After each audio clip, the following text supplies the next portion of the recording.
ana şu dostlar benim ayışına da bir yerlerini 10 metre aylanıp durup tüp düz apar ayışına da beklenecek.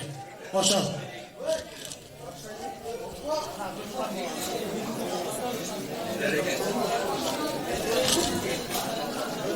Kettik muzga biraz. Birinci karap durağız kettik.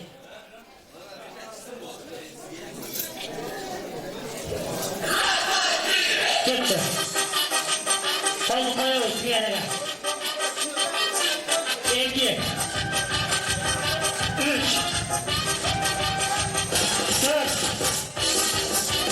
5 6 7 8 9 Если наступит поезд, дышать, медлить просто, что смотрит голова. И что на перроне скучать не пришлось, мы накроем стол и выпьем за любовь. Все будет хорошо, я это знаю, хорошо, все будет хорошо, очень будет Молодец. Колду koyup sırayla ağız. 1 2 3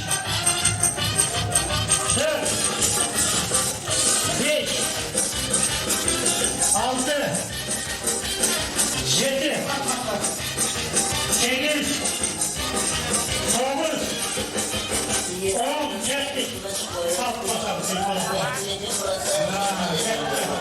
И что на перроне скучать не пришлось, мы накроем стол и выпьем за любовь. И будет хорошо, все будет хорошо, я это знаю, хорошо, все будет хорошо. Молодец.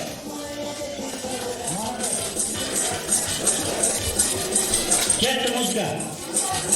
1 Если скажут ваш поезд, 2 медлите просто, что падать идет.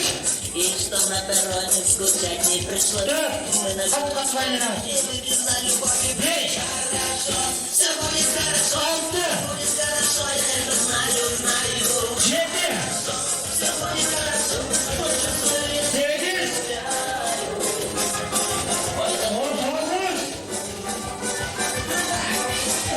gittik. Gittik.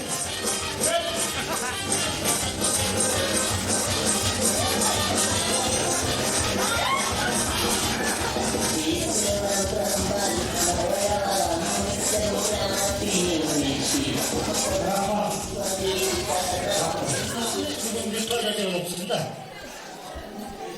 Gitti muzga. 1 2 Ой, загуляю, 3